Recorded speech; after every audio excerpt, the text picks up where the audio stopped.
Hello my dear students, आपके अपने channel रश्मि live tutor पर एक बार फिर से आपका स्वागत है। आज हम जिस टॉपिक के बारे में बात करेंगे उसका नाम है अबॉर्शन। आपने नाम तो बहुत बार सुना होगा पहले, लेकिन आज हम उसी को डिटेल में स्टडी करेंगे। लेकिन अबॉर्शन जो टॉपिक है वो अपने आप में बहुत बड़ा टॉपिक है, तो हम इसको कुछ पार्ट्स में डिवाइड कर लेंगे, जिससे कि पार्ट 1, पार्ट 2, पार्ट 3 इस तरीके से, ताकि वो इजीली आपको अंडरस्टैंडेबल हो जाए और क्लास भी आपको बोरिंग नहीं लगे और लंबी ना लगे। इसलिए चलिए शुरू करते हैं आज का टॉपिक रश्मि लाइव ट्यूटर प्लेटफॉर्म पे।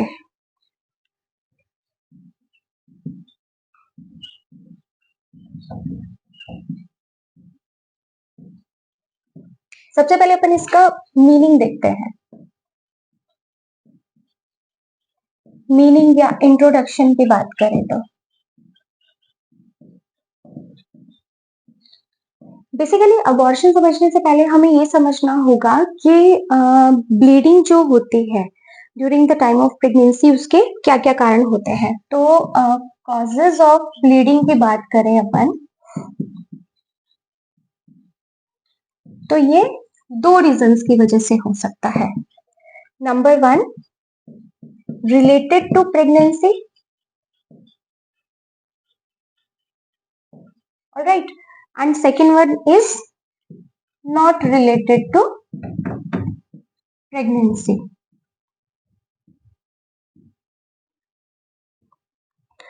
And related to pregnancy जो है ये 95% केसेस में देखी गई है। 95% केसेस में हमने ऐसा देखा है कि प्रेगनेंसी के टाइम पे किसी ना किसी रीजन की वजह से जो भी एबनॉर्मेलिटीज होती हैं हमें ब्लीडिंग देखने को मिलती है। तो उसके अंदर क्या क्या रीजंस हो सकते हैं, कुछ सम एग्जांपल्स है इसमें। एक्टोपिक प्रेगनेंसी,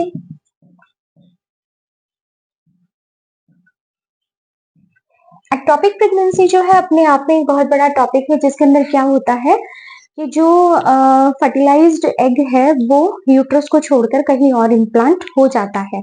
और हमें पता है कि जो प्रेगनेंसी है वो अगर यूट्रस में इम्प्लांटेशन होता है तभी सक्सेसफुल होती है, अदरवाइज अगर वो फेलोपियन ट्यूब में हो गई है या एब्डोमेन में हो गई है या सर्विक्स में हो गई है तो वो प्रेगनेंसी लंबे टाइम तक कंटिन्यू नहीं रह पाती है और जो एम्ब्रियो है वो अपनी जहां पर उसका इम्प्लांटेशन हुआ है वहां से वो डिटैच हो जाता है।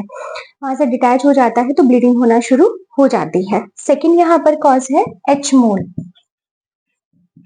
Again this is a clinical disease related to pregnancy, जिसके अंदर क्या होता है हाइड्रेटिफॉर्म मॉल बनता है। बेसिकली यहाँ पर फॉल्स प्रेगनेंसी जैसे सिम्टम्स दिखाई देते हैं। ओके, एंड यहाँ पर जो एम्नियन और कोरियन है वो एबनॉर्मल ग्रोथ करना शुरू कर देती हैं, तो ये भी एक कारण बनता है ब्लीडिंग का। थर्ड कॉज है इम्प्लांटेशन ब्लीडिंग। इम्प्लांटेशन ब्लीडिंग का मतलब ये होता है कि जब अगर हम मेंस्ट्रुअल साइकिल की बात करें तो 14th डे पर जो है ओव्यूलेशन होता है, और अगर जिस दिन ओव्यूलेशन हुआ है, क्योंकि हमें पता है कि जो ओवम होता है उसका 12 आवर्स का लाइफ स्पैन होता है एक बार यूट्राइन कैविटी में आने के बाद में, लेकिन यहाँ पर अगर वो 12 आवर्स के अंदर अंदर फर्टिलाइज्ड हो जाता है तो अगले 14 दिन में उसका इम्प्लांटेशन होता है। ठीक है, तो जब अगले 14-15 दिन में उसका इम्प्लांटेशन होता है और जब वो यूट्रस के फंडल एरिया पर जाकर के अटैच होता है, उस टाइम पर किसी किसी फीमेल्स में हमें स्लाइटली ब्लीडिंग देखने को मिलती है। तो ये तो कुछ कॉजेस हैं जो रिलेटेड टू प्रेगनेंसी है। इसके बाद में हम देखेंगे कि कौन से ऐसे कॉजेस हैं जो प्रेगनेंसी से रिलेटेड नहीं है बट एसोसिएटेड विथ प्रेगनेंसी। ये प्रेगनेंसी से एसोसिएटेड होते हैं। तो कौन कौन से फैक्टर्स यहाँ पर प्रेगनेंसी से एसोसिएटेड होते हैं? Number 1, cervical lesion. Number 2, polyps. Number 3, ruptured varicose vein. And number 4, malignancy. Cervical lesion के अलावा यहाँ पर यूटेराइन फाइब्रॉइड्स भी हो सकते हैं।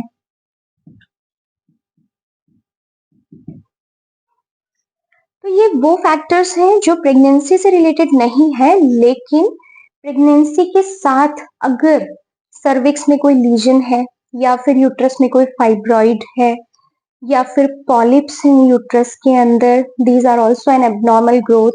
रप्चर्ड वेरिकोज वेन हो गया है, वेरिकोज वेन के अंदर बेसिकली क्या होता है, अगर पेरिनियल एरिया के आसपास वेरिकोज वेन है तो उसकी वजह से भी during the time of pregnancy bleeding हो सकती है। एंड नेक्स्ट है malignancy. Malignancy you all know कि जो भी कैंसर सेल्स होती हैं अगर वो यूट्रस में या सर्विक्स पे ग्रोथ कर जाती हैं और उसके साथ में भी प्रेगनेंसी हो गई है तो उसकी वजह से ब्लीडिंग हो सकती है।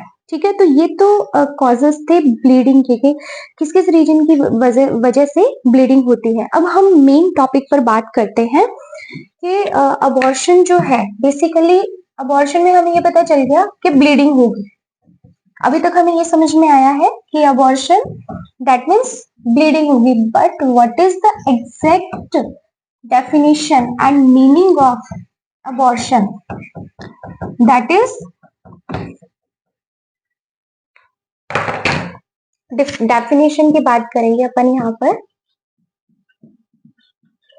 definition of abortion, so definition abortion की जो बनती है, it is the process of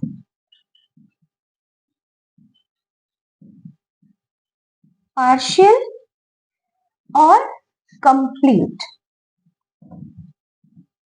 partial or complete separation of conception product, either partially either completely। यानी कि जो प्रोडक्ट ऑफ कंसेप्शन है, जो एम्ब्रियो है, वो या तो पार्शियली या फिर कंप्लीटली जहां पर भी इम्प्लांट हुआ है वहां से वो डिटैच हो जाएगा। अब अगर सपोज करिए आपके यूट्राइन कैविटी के, हम कहते हैं कि जो फंडल एरिया है बेसिकली वहां पर यहाँ पर इम्प्लांटेशन होता है, तो अगर ये पार्शियली यहाँ से सेपरेट होना शुरू होगा तो भी ब्लीडिंग होगी, और अगर ये पूरा यहाँ से डिटैच हो जाएगा तो भी क्या होगी, ब्लीडिंग होगी। अब यहाँ पे कंसेप्शन प्रोडक्ट का पार्शियल और कंप्लीट जो है, डिटैचमेंट तो होगा, सेपरेशन तो होगा, ये एक्सपेल्ड होगा या नहीं। एक्सपेल्ड का मतलब ये इवैक्यूएट होकर के बाहर आएगा या नहीं, ये इस बात पर डिपेंड करता है कि सेपरेशन जो है वो किस लेवल का है। अब before the period of viability, before the period of viability, अगर हम वायबिलिटी की बात करें तो हमारे इंडिया के अंदर ये 28 वीक्स है, और अगर हम आउट ऑफ इंडिया की बात करें तो ये 22 वीक्स है। पीरियड ऑफ वायबिलिटी का मतलब ये है कि सपोज अगर किसी फीटस की 7 मंथ पर डिलीवरी हो जाती है, दैट इज इन इंडिया, कि अगर 7 मंथ पर डिलीवरी हो जाती है तो हम उस बच्चे को यूट्राइन कैविटी के बाहर सर्वाइव करवा सकते हैं। तो इंडिया के अंदर जो पीरियड ऑफ वायबिलिटी है वो 28 वीक्स मानी गई है, और इंडिया के बाहर की अगर हम बात करें तो अच्छी मेडिकल रिसोर्सेज होने की वजह से वहां पर जो पीरियड ऑफ वायबिलिटी है वो 22 वीक्स की मानी गई है, कि अगर 22 वीक्स का कोई भी बच्चा अगर जन्म लेता है तो हम उसे सर्वाइव करवा सकते हैं। ये तो बात आती है इसकी मीनिंग की, कि बेसिकली अबॉर्शन का मतलब क्या होता है, प्रोसेस ऑफ पार्शियल और complete separation of conception product before the period of viability. Viability को अचीव करने से पहले अगर जो कंसेप्शन मटेरियल है वो डिटैच हो जाता है तो उसको क्या बोला जाता है, अबॉर्शन बोला जाता है। एंड अब हम बात करेंगे जो इसके कॉजेस है या टाइप्स। पहले हम टाइप्स की बात करेंगे। टाइप्स के बारे में बात करें हम इसकी इटियोलॉजी जो है इसकी वो बहुत ज्यादा वास्ट है। तो सबसे पहले हम बात करते हैं इसके टाइप्स की। types of abortion. So abortion is basically of two types. कौन कौन से टाइप्स होते हैं इसके? Number 1 is spontaneous and number 2 is induced. Spontaneous that means जो अपने आप हो रहा है and induced mean जिससे हम induce करवा रहे हैं, like MTP, medical termination of pregnancy, जो induced में आती है. अगेन जो induced है ये अगेन दो टाइप का होता है, इलीगल एंड लीगल. लीगल जिसको हम एमटीपी बोलते हैं एंड इलीगल जिसे हम क्रिमिनल बोलते हैं. ठीक है. एंड जो स्पॉन्टेनियस होता है अगेन ये 7 टाइप्स का होता है. Number 1 threatened, number 2 inevitable, number 3 complete, number 4 incomplete, number 5 missed, number 6 septic and number 7 habitual. Bye it's name थोड़ा बहुत तो हम आइडिया लगा सकते हैं कि ये क्या कहना चाहता है. तो यहाँ पर देखिए जो थ्रेटेंड अबॉर्शन जो है, अगर हम उसकी बात करें तो थ्रेटेंड अबॉर्शन वो अबॉर्शन होता है जिसके अंदर अबॉर्शन का प्रोसेस तो स्टार्ट हो चुका है लेकिन अबॉर्शन जो है अभी फुली अचीव नहीं हुआ है, यानी कि सेपरेशन स्टार्ट हो चुका है लेकिन फुल सेपरेशन नहीं हुआ है और यहाँ पर प्रेगनेंसी को कंटिन्यू करने के चांसेस अभी भी होते हैं. अगर हम पूरा ट्रीटमेंट दे पेशेंट को तो हम प्रेगनेंसी को फुल टर्म तक कंटिन्यू कर सकते हैं. सेकेंड है इनएविटेबल. एविटेबल मीन्स जीवित एंड इनएविटेबल का मतलब निर्जीव. तो इनएविटेबल अबॉर्शन का मतलब यहाँ पर यह है कि यहाँ पर कंप्लीट सेपरेशन हो चुका है और अब पीरियड ऑफ जो प्रोडक्ट ऑफ कंसेप्शन है वो यूट्रस से अटैच नहीं है. देन थर्ड आता है कंप्लीट, जहां पर सेपरेशन कंप्लीट हो चुका है. फोर्थ वन इज इनकम्प्लीट, जहां पर सेपरेशन अभी कंप्लीट नहीं हुआ है. It is just like to threaten but not threaten. Okay. Then उसके बाद में आता है मिस्ड. मिस्ड के अंदर क्या होता है कि जो प्रोडक्ट ऑफ कंसेप्शन है वो अपनी जगह से डिटैच तो हो जाता है लेकिन वो पूरे तरीके से एक्सपेल्ड आउट नहीं हो पाता है, वो यूट्रस के अंदर ही रिटेन हो जाता है. नेक्स्ट आता है सेप्टिक. सेप्टिक दैट मीन्स यहाँ पर जो प्रोडक्ट ऑफ कंसेप्शन है वो डिटैच हो चुका है और अब वो क्या कर रहा है, यूट्रस के अंदर है और वो सेप्सिस कॉज कर रहा है, बेसिकली इन्फेक्शन कॉज कर रहा है. Then habitual. Habitual that means recurrent. Recurrent mean, habitual mean कि अगर किसी के अंदर एक बार अबॉर्शन हो जाता है देन वो फीमेल अगेन कंसीव करती है तो उसमें दोबारा से जो अबॉर्शन है वो होता रहता है, यानी कि बार बार अबॉर्शन के चांसेस यहाँ पर हमें देखने को मिलते हैं, बार बार अबॉर्शन के केसेस हमें देखने को मिलते हैं. और ये तो बेसिकली टाइप्स थे. अब हम इन सारे टाइप्स को एक एक करके डिस्कस करेंगे बट उससे पहले हम इसकी इटियोलॉजी के बारे में बात करेंगे. ठीक है. तो इसकी जो इटियोलॉजी है या जो इसके कॉजेस हैं बेसिकली वो बहुत सारे हैं तो उन्हें हम आज डिस्कस करेंगे. देन उसके बाद में जो हमारा नेक्स्ट वीडियो होगा उसमें हम थ्रेटेंड अबॉर्शन से स्टार्ट करेंगे. उसके अंदर हम स्पॉन्टेनियस अबॉर्शन के जितने भी टाइप्स हैं उन सभी को फिनिश करेंगे एंड जो हमारा थर्ड इसका पार्ट होगा उस थर्ड पार्ट में हम इसके जो इंड्यूस्ड अबॉर्शन है जिसके अंदर बेसिकली एमटीपी एक्ट आता है हम उसके बारे में बात करेंगे. तो अब हम बात करते हैं इसके इटियोलॉजी की. Etiology of abortion. इटियोलॉजी जो है इसकी बहुत ही वास्ट है. इसके अंदर सबसे पहले जो कॉजेज आते हैं इटियोलॉजी के वो आता है, सबसे पहला कॉज है जो इसका जेनेटिक फैक्टर. अबाउट 50% केसेस में हमें जेनेटिक फैक्टर्स जो है वो देखने को मिलते हैं। जेनेटिक फैक्टर्स में हम बात करें तो क्या क्या आते हैं? Number 1, chromosomal abnormality.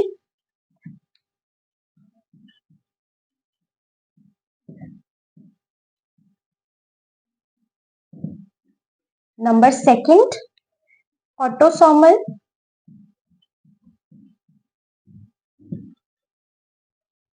Trisomy.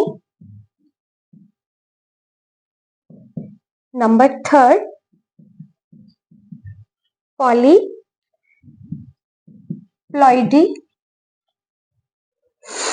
Polyploidy that means presence of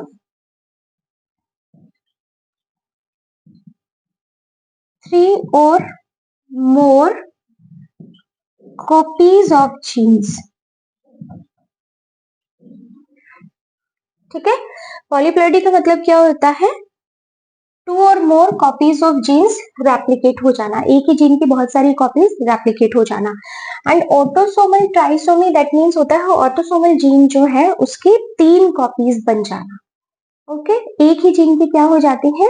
basically 2 pair होता है उसका, लेकिन उसकी एक कॉपी और बन जाती है, तो एक ही जीन 3 दिखाई देने लग जाते हैं। देन नेक्स्ट है मोनोसोमी। मोनोसोमी के अंदर क्या होता है?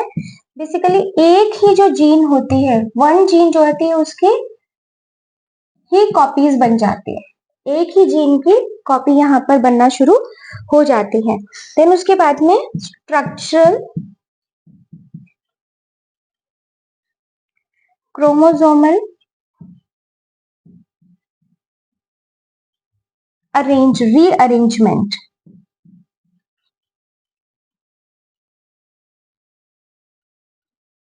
स्ट्रक्चरल क्रोमोसोमल रीअरेंजमेंट का मतलब कि हम सभी को पता है कि जो जीन्स होते हैं वो क्रोमोसोम पर एक पर्टिकुलर सीक्वेंस के अंदर लगे हुए होते हैं या पर्टिकुलर सीक्वेंस पे अरेंज होते हैं। तो यहाँ पर भी क्या होता है कि जो क्रोमोसोम्स है उनका अरेंजमेंट चेंज हो जाता है, जिसकी वजह से जेनेटिक कोडिंग एंड डिकोडिंग जो है उसके अंदर कोई ना कोई इम्पेयरमेंट आ जाता है और जिसकी वजह से अबॉर्शन इंड्यूस होना शुरू हो जाते हैं। फर्स्ट तो ये हो गया जेनेटिक फैक्टर। देन उसके बाद में सेकंड जो आता है वो है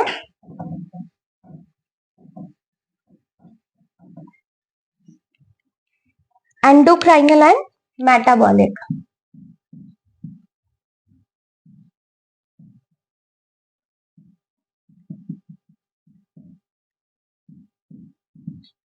एंडोक्राइनल मेटाबॉलिक डिसऑर्डर्स के अंदर बहुत सारे जो डिफेक्ट्स हैं हम उनकी बात करते हैं। सबसे पहला यहाँ पर आता है luteal phase defect.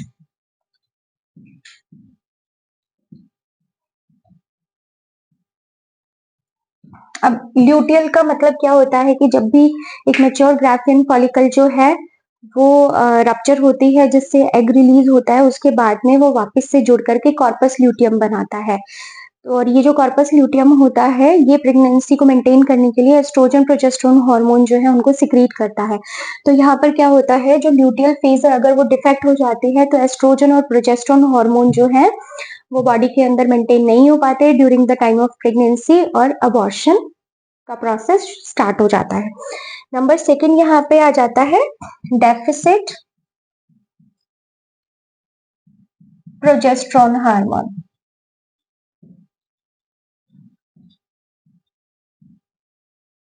Progesterone hormone की यहाँ पर क्या हो जाती है? कमी हो जाती है। Then thyroid abnormality. Thyroid abnormality के अंदर क्या क्या हो सकता है? Hyperthyroidism.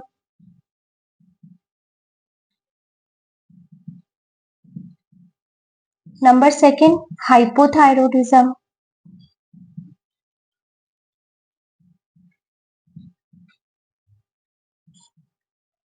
Number 3 thyroid auto antibodies.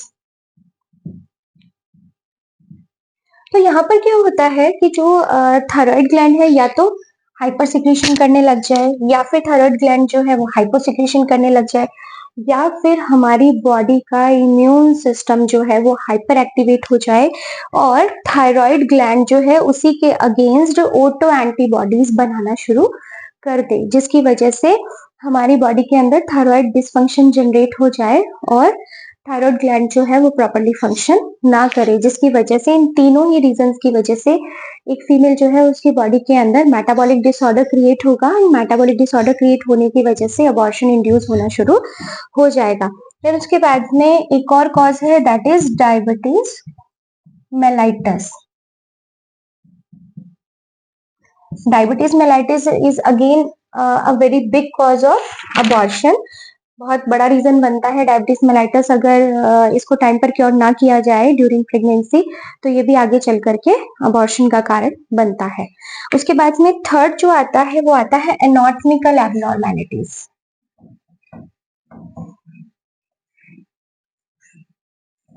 Anatomical abnormalities के अंदर बेसिकली यूट्रस जो होता है उसका डेवलपमेंट प्रॉपरली नहीं हो पाता है और कोई ना कोई कंजेनाइटल मालफॉर्मेशन होता है। तो यहाँ पर थर्ड है एनाटॉमिकल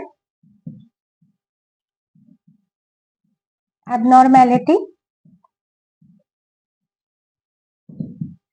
इसके जो है वो 10 to 15% चांसेस होते हैं। 10 to 15% चांसेस के अंदर हम बात करें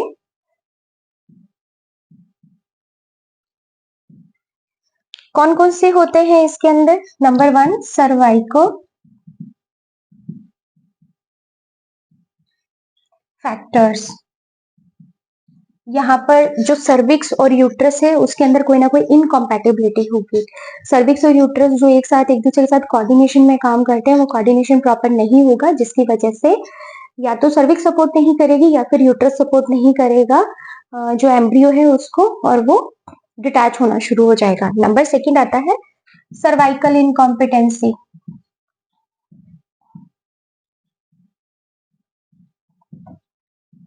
सर्वाइकल इनकॉम्पिटेंसी में क्या होता है कि जो सर्वाइकल ऑस है वो 9 मंथ तक क्लोज रहता है, लेकिन अगर सर्विक्स इनकम्पैटिबल है तो सर्वाइकल ऑस जो है वो टाइम से पहले ही ओपन हो जाएगी और जो लेबर है वो टाइम से पहले इंड्यूस हो जाएगा, अबॉर्शन स्टार्ट हो जाएगा। देन उसके बाद में नेक्स्ट आता है यहाँ पर congenital malformation.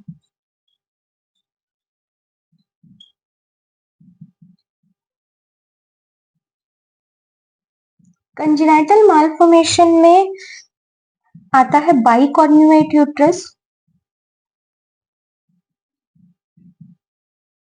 And number second आता है सेप्टेट यूट्रस। बाइकॉर्न्यूएट यूट्रस का मतलब होता है कि यूट्रस जो है वो इस तरीके से उसमें दो हॉर्न होते हैं, यूट्रस इस तरह का बन जाता है, ठीक है।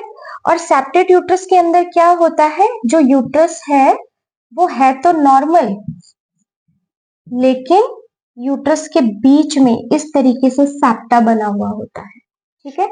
तो इन दोनों ही कंडीशन में जो फीटस है, जो एम्ब्रियो है, वो सही जगह पर इम्प्लांट नहीं हो पाता, उसे प्रॉपर स्पेस नहीं मिलता, जिसकी वजह से वो अपनी जगह से डिटैच होना शुरू हो जाता है। देन इसके बाद में और भी बहुत सारे कॉजेज है, जैसे रिड्यूस्ड इंट्रायूटेराइन वॉल्यूम। यूट्रस का जितना वॉल्यूम होना चाहिए वो यूट्रस का वॉल्यूम उतना नहीं होता है, और यूट्रस जो है जितना स्ट्रेच होना चाहिए during the time of pregnancy उतना उसमें स्ट्रेचिंग कैपेबिलिटी नहीं होती है, जिसकी वजह से वो कंसेप्शन मटेरियल को डिटैच करना शुरू कर देता है।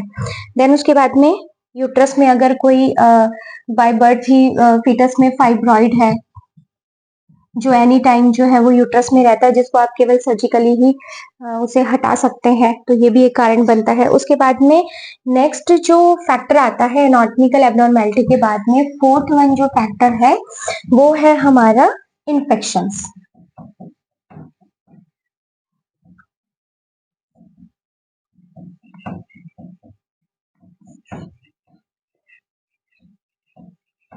इन्फेक्शंस में बेसिकली बैक्टीरियल इन्फेक्शंस भी हो सकते हैं, वायरल भी हो सकते हैं, कोई भी इन्फेक्शन हो सकता है। तो इन्फेक्शंस अगर हो जाते हैं ड्यूरिंग प्रेगनेंसी तो भी वो अबॉर्शन का कारण बनते हैं। जैसे इसके अंदर रूबेला वायरस का इन्फेक्शन, ठीक है, साइटोमेगालो वायरस का इन्फेक्शन, वेरिसेला का इन्फेक्शन हो जाना, इसके अलावा वेरियोला वायरस का इन्फेक्शन हो जाना एंड HIV, ये सारे के सारे वायरल कॉज है। देन उसके बाद में अगर हम पैरासिटिक की बात करें तो टॉक्सोप्लाज्मोसिस एंड मलेरिया, ये दोनों पैरासिटिक कॉज है जो प्रेगनेंसी को खत्म कर सकते हैं। तीसरा बैक्टीरियल कॉज आता है जिसके अंदर urea plasma and chlamydia, Brucella and स्पाइरोकीट्स,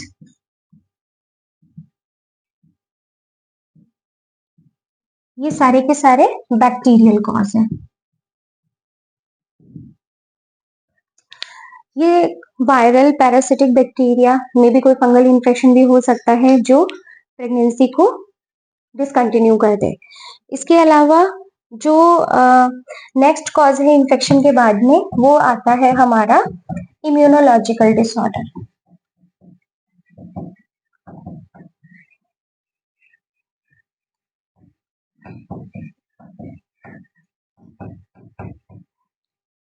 next आता है हमारा इम्यूनोलॉजिकल डिसऑर्डर।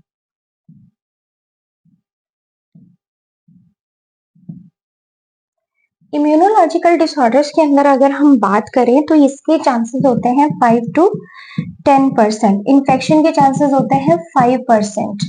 इम्यूनोलॉजिकल अगर हम बात करें तो सबसे पहले इसमें आता है ऑटो इम्यून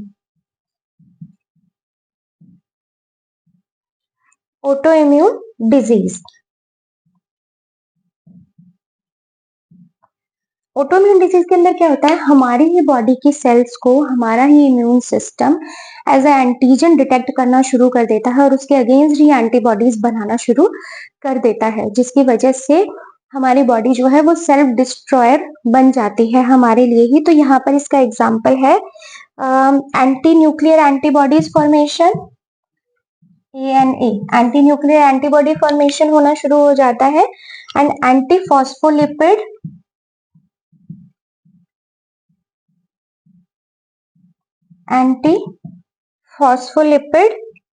एंटीबॉडीज। फॉस्फोलिपिड जो है वो सेल वॉल का मेन कंपोनेंट है। तो यहाँ पर अगर सेल वॉल के अगेंस्ट ही एंटीबॉडीज बनना शुरू हो जाएंगे तो हमारी सेल्स जो है वो डिस्ट्रॉय होना शुरू हो जाएंगी, और अगर हमारी सेल्स डिस्ट्रॉय होना शुरू हो जाएंगी तो वो किसका कारण बनेगी, अबॉर्शन का कारण बनेगी। उसके बाद में ऑटो इम्यूनिटी के बाद में इम्यूनोलॉजिकल कॉजेस के अंदर ही सेकेंड जो है वो आता है yellow immunity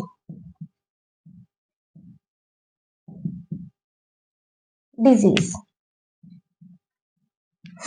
yellow immunity disease को आप इस तरीके से समझिए कि जो कंसेप्शन मटेरियल है वो मदर की बॉडी का पार्ट नहीं है, वो मदर ने किसी और से कंसीव किया है। कंसीव इन द सेंस कि जब स्पर्म्स जो हैं वो uterine tract, female reproductive tract के अंदर ट्रेवल करते हैं तो जो ओवम है वो फर्टिलाइज्ड होता है, देन डाइजाइगोट जो जाइगोट है वो बनता है, और जो जाइगोट है उसके अंदर पैटर्नल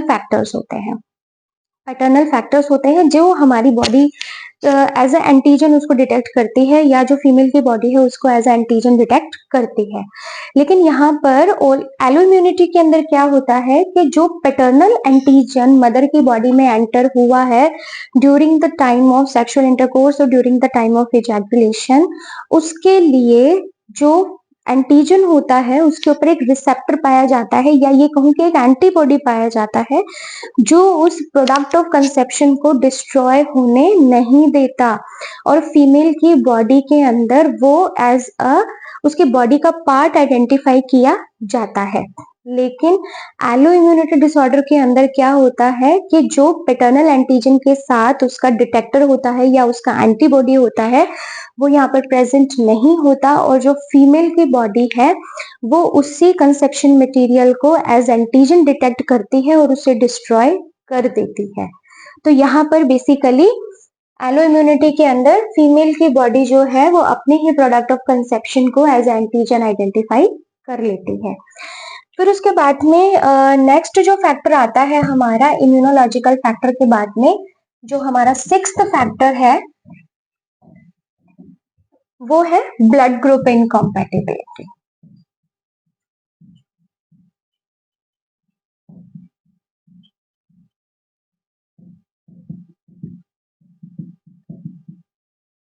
ब्लड ग्रुप इनकॉम्पैटिबिलिटी की अगर हम बात करें तो यहाँ पर हम सबको पता है RH इनकॉम्पैटिबिलिटी,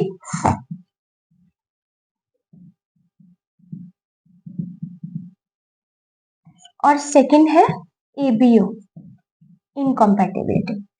तो ये तो हम सब जानते हैं कि अगर मदर का ब्लड ग्रुप नेगेटिव है और जो फीटस है उसका ब्लड ग्रुप पॉजिटिव है, आइदर वो AB या हो कोई सा भी हो, तो हम सबको पता है कि जो रिसेस एंटीजन है वो आरबीसी पर पाया जाता है। ज्यादा डिटेल में हम नहीं बात करेंगे इसके ऊपर, लेकिन अगर ये ब्लड ग्रुप मिसमैच होता है तो जो एंटीजन्स हैं वो मदर की बॉडी में एंटीजन कि मदर की बॉडी में उस एंटीजन को डिटेक्ट किया जाता है और उसके अगेंस्ट एंटीबॉडी बनना शुरू हो जाता है। सपोज अगर फीटस जो है वो ए पॉजिटिव है एंड मदर जो है वो ओ नेगेटिव है, तो उस टाइम पे क्या होगा कि जो मदर की बॉडी है वो फीटस के ए एंटीजन के अगेंस्ट एंटीबॉडी बना लेगी।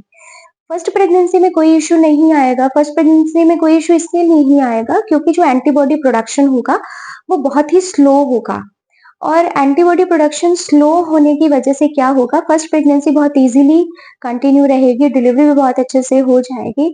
अब इस केस में सपोज कीजिए कि हमने कोई लापरवाही कर दी, हमने मदर और फीटस दोनों का ब्लड ग्रुप चेक नहीं किया और मदर जो है वो नेक्स्ट टाइम फिर से कंसीव करती है और अगेन जो फीटस है वो पॉजिटिव ब्लड ग्रुप का होता है। और यहाँ पर क्या है कि जैसे ही अगर सेकेंड प्रेगनेंसी भी पॉजिटिव ब्लड ग्रुप की होती है तो मदर की बॉडी में अब पहले से प्रिपेयर्ड एंटीबॉडीज हैं। वो प्रिपेयर्ड एंटीबॉडीज क्या करेंगे, जो फीटस है उसके ब्लड ग्रुप को पहचान कर उसके अगेंस्ट जो एंटीबॉडी बने हुए हैं वो प्लासेंटल बैरियर को क्रॉस करके फीटस तक पहुंच जाएंगे और फीटस के ब्लड के अंदर क्लम्पिंग करना शुरू कर देंगे, हीमोलाइटिक रिएक्शंस करना शुरू कर देंगे, जिसकी वजह से क्या होगा, जो फीटस है या जो एम्ब्रियो है वो डिस्ट्रॉय होना शुरू हो जाएगा। इसीलिए बेसिकली जो मदर RH नेगेटिव होती है उनको डिलीवरी के बाद में अगर फीटस RH ब्लड पॉजिटिव है तो मदर को एंटीडॉट दिया जाता है, एंटी डी इंजेक्शन दिया जाता है, रोगम के नाम से आता है ये इंजेक्शन, वो दिया जाता है ताकि जो मदर की बॉडी में एंटीबॉडीज बने हैं वो डिस्ट्रॉय हो जाए। ठीक है, फिर उसके बाद में जो नेक्स्ट कॉज है, बेसिकली जो सेवंथ कॉज है वो है हमारा pre mature rupture of membrane. Seventh one is premature rupture of membrane.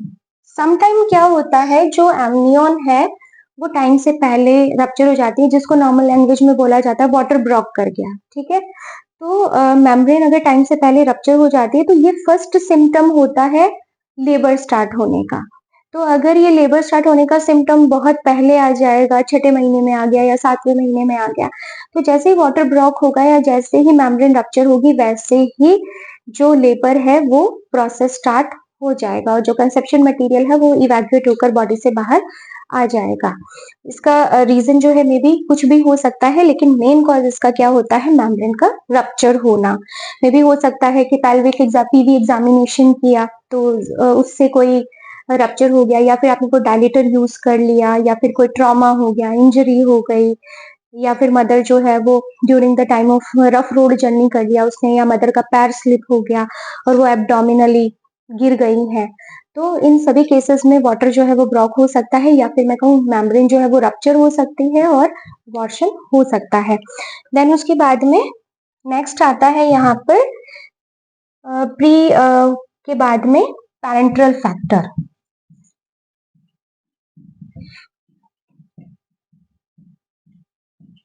तो पैरेंटल फैक्टर के अंदर बेसिकली क्या होता है, कोई ना कोई क्रोमोसोमल एबनॉर्मेलिटी होती है। क्या होती है? क्रोमोसोमल एबनॉर्मेलिटी होती है, जिसकी वजह से जो कंसेप्शन मटेरियल है वो रिटेन नहीं हो पाता है। देन उसके बाद में नेक्स्ट जो आता है वो रीजन है इनहेरिटेड थ्रोम्बोफीलिया, या थ्रोम्बोफीलिया की बात करें हम,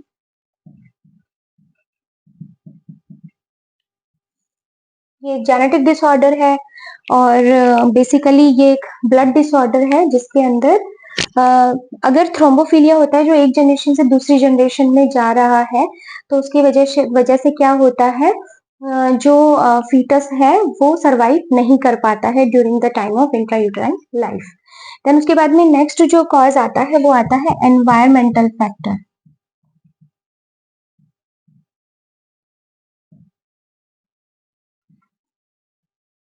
तो एनवायरमेंटल फैक्टर के अंदर बहुत सारे रीजंस आते हैं, जैसे मदर जो है अगर वो सिगरेट स्मोकिंग करती है या अल्कोहल लेती है या ड्रग अब्यूजर है या फिर बहुत सारे कॉन्ट्रासेप्टिव्स उन्होंने यूज करे हैं और बहुत ज्यादा कॉन्ट्रासेप्टिव पिल्स वगैरह खाई हैं, इंट्रायूट्राइन डिवाइसेस बहुत लंबे टाइम तक यूज करे हैं, तो ये वो फैक्टर्स हैं जो आगे चलकर जब भी आप प्रेगनेंसी प्लान करते हैं तो वो अबॉर्शन का कारण बन जाते हैं। इसीलिए डॉक्टर्स ये सजेस्ट करते हैं कि अगर आप कोई भी कॉन्ट्रासेप्टिव मेथड यूज कर रहे हैं, सपोज करिए आपने कॉपर टी यूज किया या फिर आप ओरल कॉन्ट्रासेप्टिव पिल खा रहे थे, तो आपको उनको बंद करने के बाद में कम से कम 6 महीने तक बैरियर मेथड यूज करना चाहिए, लाइक कॉन्डम यूज करना चाहिए, ताकि 6 महीने तक आपकी बॉडी में अगर कॉन्ट्रासेप्टिव पिल्स का या फिर कॉपर टी का कोई भी इफेक्ट है तो वो पूरा का पूरा सबसाइड हो जाए। देन उसके बाद में आप प्रेगनेंसी को प्लान करिए, क्योंकि अगर आपने 6 महीने से पहले प्रेगनेंसी प्लान कर ली तो मे बी उसका रीजन एक जो है वो आगे चल करके वो अबॉर्शन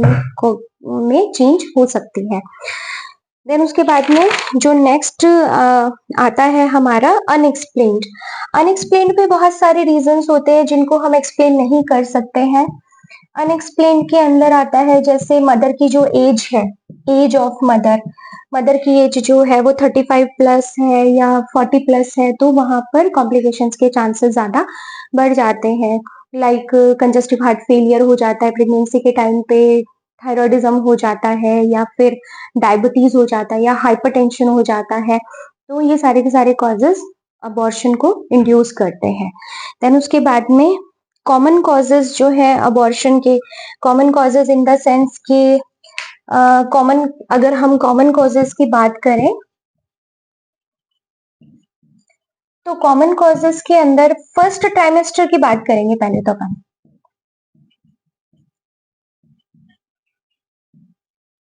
फर्स्ट ट्राइमेस्टर के अंदर जो है वो किस किस रीजन की वजह से हो सकता है, तो मे बी कोई एंडोक्राइन डिसऑर्डर की वजह से,